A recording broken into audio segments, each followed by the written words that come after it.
Alright, well this video is part of a series on Old Testament Textual Criticism. And in this video we're going to be taking a look at one particular type of intentional change that was sometimes made to the text of the Old Testament by Hebrew scribes as they were copying out the text of the Old Testament. So the type of intentional textual change that we're going to be taking a look at in this video has to do with changes that were made to the text of the Old Testament to protect the reputation of someone who is highly respected in Jewish tradition. Now, there are a couple of things that we need to keep in mind as we're taking a look at this particular type of intentional change that was made to the text of the Old Testament. The first thing that we need to keep in mind is that this type of intentional change would have been very rare. And the second thing that we need to keep in mind is that this type of intentional change that was made to the text of the Old Testament would have happened at a relatively late date in the history of the transmission of the text of the Old Testament. So with those two things in mind, let's get right into it. So the example that we're going to be taking a look at in this video is a classic example that's used by Old Testament textual critics to illustrate this type of intentional textual change that was sometimes made to the text of the Old Testament.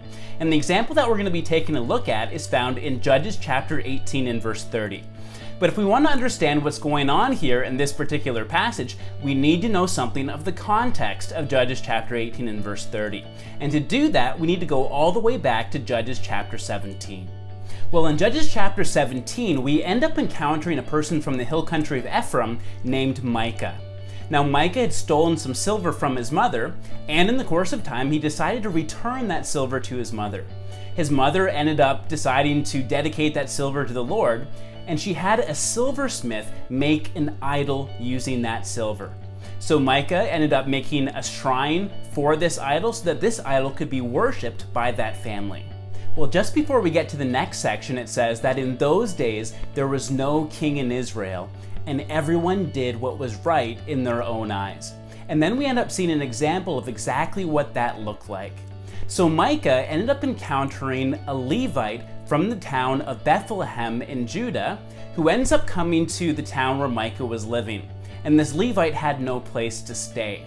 So Micah ended up inviting this Levite to come into his house and to serve as a priest for him and for the idol that he had set up.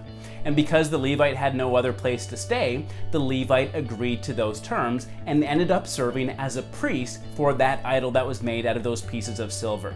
And Micah figured that he was going to be especially blessed by the Lord because now he had a genuine Levite that could serve as a priest for him and for his idol.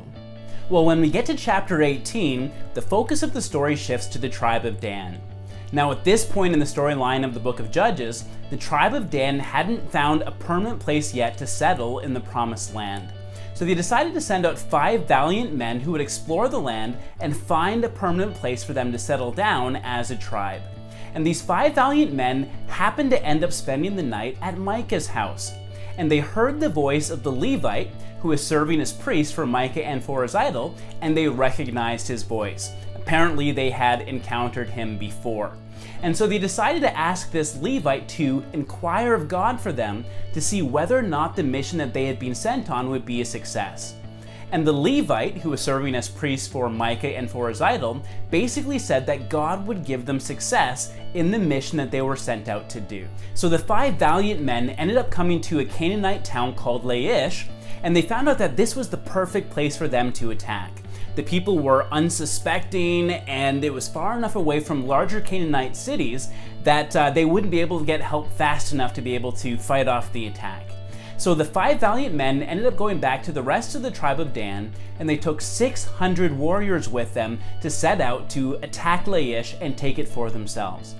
While they were on their way, they ended up going to Micah's house, and apparently Micah wasn't at home, or Micah wasn't aware of what was going on, and they ended up stealing the idol that was made for Micah by his mother, and they ended up deciding to steal the priest, the Levite as well, so that he could serve as a priest for them and for the idol that they had stolen from Micah. So the tribe of Dan, along with the idol that they'd stolen from Micah and the Levite that they'd stolen from Micah as well, came to the town of Laish and they conquered it. And they changed the name of the town of Laish to Dan after the tribe. Now, when we get to Judges chapter 18 and verse 30, we find out the name of the Levite who had served as priest first for Micah in Judges chapter 17, and then for the Danites in Judges chapter 18, and that brings us to the textual problem that we find in this passage. So this is what Judges chapter 18 and verse 30 says in Firkovitch B19a, also known as Codex Leningradensis, which represents the reading that's found in a number of manuscripts that we have from the Masoretic tradition of the Hebrew text. And this is what it says. Yehonathan ben Gershom ben Manasseh, hu uvnau hayu kohanim l'shevet hadani. And Jonathan, the son of Gershom, the son of Manasseh, he and his sons were priests for the tribe of the Danites. So according to Firkovitch B19a, and the reading that we have in this manuscript, as well as other manuscripts that line up with this, the Levite that we have in Judges chapter 17 and Judges chapter 18, who served as the priest for Micah and for the Danites for the idol that was made from the silver from Micah's mother, was Jonathan, the son of Gershom, the son of Manasseh. We see the exact same thing in the Greek translation that's found in Codex Vaticanus. This is what it says. Kai Yonatham huias Gersom, huias Manasseh, otas kai hoi huioi, autu esan hieres te fule dan. And Jonathan, the son of Gershom, the son of Manasseh, he and his sons were priests for the tribe of Dan. And we see the exact same thing in the Peshitta translation of Judges chapter 18 and verse 30. And this is what it says. Yonathan bar Gershon bar Manasseh, hu uvnau hoau kumre l'shavta dedan. And Jonathan, the son of Gershom, the son of Manasseh, he and his sons were priests for the tribe of Dan. And we'll just do one more example. This is Judges chapter 18 verse 30 in Targum Jonathan. This is what it says. Yehonathan bar Gershom bar Manasseh, hu uvnohi hawo kumarin l'shifta the veith than. And Jonathan, the son of Gershom, the son of Manasseh, he and his sons were priests for the tribe of the house of Dan. So when we take a look at the reading that's found in Firkovitch B19a, in the Greek version represented by Codex Vaticanus, the Peshitta version of Judges chapter 18 and verse 30, and the reading that's found in Targum Jonathan, they all identify the Levite of Judges chapter 17 and Judges chapter 18 as the grandson of Manasseh. So we actually have a number of medieval Hebrew manuscripts from the Masoretic tradition that have a slightly different reading for Judges chapter 18 and verse 30, and this is what it says. It says, Yehonathan ben Gershom ben Moshe, hu uvnau hayu kohanim l'shevet hadani. And Jonathan, the son of Gershom, the son of Moses, he and his sons were priests for the tribe of the Danites. So in these manuscripts, we actually have a different identification for the Levite from Judges chapter 17 and Judges chapter 18. According to this reading, the Levite from these chapters was actually a grandson of Moses. But what's really interesting is that we actually have the exact same reading in the Greek text that's represented by the text that we find in Codex Alexandrinus. And this is what it says. Kai Yonathan huias Gersom huiu Mose, autas kai hoi huioi autu esan hieres te fule dan. And Jonathan, the son of Gershom, the son of Moses, he and his sons were priests for the tribe of Dan. And we also see the exact same reading in the Latin Vulgate of Judges chapter 18 and verse 30. And this is what it says. Et Yonathan filium Gersan filii Mosi, ac filios eius sacerdotes in tribu Dan. And Jonathan, the son of Gershom, the son of Moses, and his sons were priests in the tribe of Dan. So when you take a look at the reading that's found in Judges chapter 18 verse 30 in a number of medieval manuscripts that we have of the Masoretic tradition, you take a look at the Greek reading that's found in Codex Alexandrinus, and you take a look at the reading that we have in the Latin Vulgate, Each of these identify the Levite from Judges chapter 17 and Judges chapter 18 as the grandson, not of Manasseh, but the grandson of Moses. So we basically have to decide between two options. Is the Levite that's mentioned in Judges chapter 18 and verse 30 the grandson of Manasseh, or is he the grandson of Moses? Now in English, there's quite a bit of a difference between the names Moses and Manasseh. In Hebrew, however, these names are only separated from each other by one letter, the letter Nun. Besides that, these names are spelled in exactly the same way. So the question that we need to ask is, which reading best explains the existence of the other reading? So we can start off by taking a look at the external manuscript evidence for the readings that we have in Judges chapter 18 and verse 30. And there are basically two observations that we can make. The first observation that we can make is that both readings seem to have been present in the Hebrew manuscript tradition at a minimum in the first few centuries of our era, and then well into the medieval period. The second observation that we can make is that the Masoretic tradition, or the Proto-Masoretic tradition itself, is divided as to which reading is the proper reading, Manasseh or Moses. So we need to take a look at the internal evidence to explain which reading best explains the existence of the other. But before we take a look at the internal evidence, there's one more piece of external evidence that we need to take into consideration. There are several Jewish writings that point to the fact that the text should read Moshe, but that it should be pronounced Manasseh, to protect the reputation of Moses and make a connection with the wicked king Manasseh of 2 Kings chapter 21. So the first example comes from the Jewish commentator Rashi, whose dates are 1040 CE to 1105 CE. And this is quoted from Christian David Ginsburg's Introduction to the Masoretico-Critical Edition of the Hebrew Bible. And this is what it says. Because of the honor of Moses was the Nun written so as to alter the name.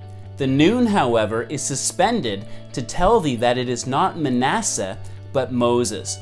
So what he's saying is that the letter Nun was added to the name Moses so as to protect the reputation of Moses, so that whenever you read the text, you would say Manasseh instead of Moses.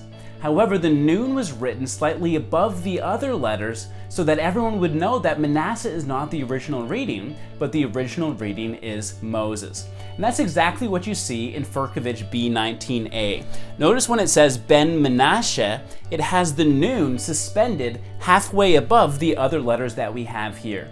And that indicates to us that the scribes themselves recognize that the original reading of Judges chapter 18 and verse 30 should have been Moshe. However, to protect Moses' reputation, the Nun was added so that whenever you read this passage, you would read Manasseh instead of Moses. And of course, this was done because it would be embarrassing to have the grandson of Moses to be the priest for Danites who were worshiping an idol. The second example is found in Bava Batra 109b, and this is found in William Davidson's Talmud. This is what it says. Rava bar Rav Hanan explains the verse. Rather, although he was the son of Moses, because he acted as Manasseh, the king of Judah, who is notorious for idol worship, acted, the verse linked him to Manasseh by calling him the son of Manasseh. So in this case, it's saying that the original reading for Judges chapter 18 and verse 30 should be Moses, but that the letter Nun was added to change Moses to Manasseh to make an exegetical connection between the character of the Levite that we have in Judges chapter 17 and 18 to the king that we have later on in the history of God's people, to King Manasseh, who was also a person who worshipped idols. So in this case, it's not simply to protect the reputation of Moses that we have that Nun added, it's also to make a connection between the character of King Manasseh showing up later on in the history of God's people and the Levite that's found in Judges chapter 17 and Judges chapter 18. So let's take a look at one more example. This is from Tosefta Sanhedrin 14, as quoted by Ginsburg, and this is what it says. Similarly, it is said, and Jonathan, the son of Gershom, the son of Manasseh. Was he then the son of Manasseh, and was he not the son of Moses? And why then is the matter put on Manasseh? It is to indicate that sin is put upon the sinner. Again, that's making an exegetical connection between the Levite of Judges chapter 17 and 18 to Manasseh, king of Judah, who was also known for idol worship. And this is the way that Ginsburg summarizes the Jewish opinion that we have in much of the tradition about Judges chapter 18 and verse 30. He says, Jonathan was called the grandson of Manasseh because he did the deeds of Manasseh, the idolatrous king, and thus belonged to the family of Manasseh. So that is one explanation that we have for these two textual variants that's found very often in Jewish tradition. Now, we have to be very careful when it comes to explanations like this that we have in rabbinic literature or in Jewish tradition for phenomena that we see in the text of the Old Testament. Because very often the explanations that they give are more homiletical than they are historical. In other words, the explanations that they give are meant to preach a message and are meant to be edifying or creative, but are very often not grounded in historical reality. One example also found in Bava Batra is the explanation that they give for the sequence of Jeremiah, Ezekiel, and Isaiah in the sequence that they have in Bava Batra. The problem, though, is that the explanation that they give is very creative homiletically, but is unlikely to be the reason why the order is Jeremiah, Ezekiel, Isaiah, as opposed to the order that we might have in Christian Bibles or the order that we have in critical editions of the Hebrew Bible today. And so we have to consider the possibility that this explanation that they have for the variants in Judges chapter 18 and verse 30 falls along the same line, that it's more homiletical than historical. So we have to make sure that we're able to deal with these variants on their own terms based on the internal evidence that we have in the text. But in this case, the explanation that we have in rabbinic literature and in Jewish tradition seems to be the best explanation. The best explanation that explains the existence of both of these readings is that the text of Judges chapter 18 and verse 30 originally had the name Moshe as the grandfather for the Levite in Judges chapter 17 and 18. Scribes, however, later added the letter Nun to change the name Moshe to Manasseh. Well, there are a number of reasons for believing that Moshe was the original reading for Judges chapter 18 and verse 30. The first reason has to do with the fact that this fits very well with the context of the book of Judges. So in the book of Judges, we see the moral and spiritual downfall of the people of Israel. And as you progress through the book of Judges, things progressively get worse. So in the epilogue to the book of Judges, which is Judges 17 to 21, we see just how bad things got for the people of Israel. We see the Danites in Judges chapter 18 actively involved in idol worship. But even worse than that, the priest that serves them in their idol worship is a grandson of Moses. So it fits very well with the context of the book of Judges to say that the grandfather of the Levite was Moses rather than Manasseh. The second reason why it makes sense that Moshe is the original reading for Judges chapter 18 and verse 30 is that it's very difficult to see Moshe, the reading Moshe, coming about through some kind of unintentional error by a scribe. The reading Moshe is a much more difficult reading, and it makes much more sense to see Moshe as the original reading being transformed to Manasseh as a secondary reading. Third reason why it's much more likely that Moshe is the original reading has to do with the fact that it's understandable why a scribe would want to distance Moses from the Levite that we see in Judges chapter 17 and 18. It's embarrassing for Moses to have a grandson who is actively leading the tribe of Dan in idolatry, serving as their priest for their idol worship. So it's very easy to understand why a scribe would want to change Moshe to Manasseh to protect the revered figure that they had in Jewish tradition. And the fourth reason why this makes sense that Moshe was the original reading has to do with Jewish tradition, but in this case, specifically the suspended nun that we have in the text of Firkovitch B19a and other Masoretic manuscripts as well. And this again points to Moshe being the original reading. Now, it's difficult to know whether or not the translator behind the Greek text of Codex Vaticanus, or the translator of the Peshitta, or the translator of Targum Jonathan would have known that the original text should have read Moshe rather than Manasseh. Either way, later generations would have looked at this, and there was the potential that they would have thought that Manasseh was the proper reading, because that's the only reading that they would have seen in the text before them.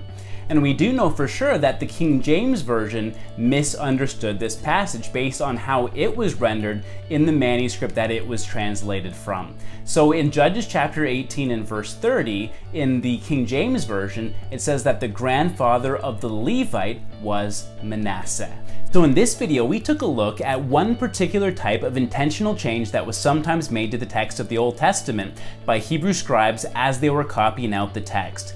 And that's changes that were made to the text of the Old Testament to protect revered figures in Jewish tradition. But there are a couple of things that we need to remember. The first thing that we need to remember is that these types of changes were relatively late in the history of the transmission of the text of the Old Testament, and these changes would have been very rare. The second thing that we need to keep in mind is that in the case of the variant that we looked at in this video, Jewish tradition itself recognized the fact that the original reading of Judges chapter 18 and verse 30 should have been Moshe. In fact, that reading is preserved in many Hebrew medieval manuscripts representing the Masoretic tradition. This isn't something that they're trying to cover over. This is something that they themselves recognize was the case. And the last thing that we need to keep in mind is that for the most part, Hebrew scribes were very careful to copy out the text of the Old Testament as it was handed down to them. And so we can have confidence that this type of change would have been very rare, and that the text that we have today is something that was faithfully transmitted over the centuries. So thanks for watching.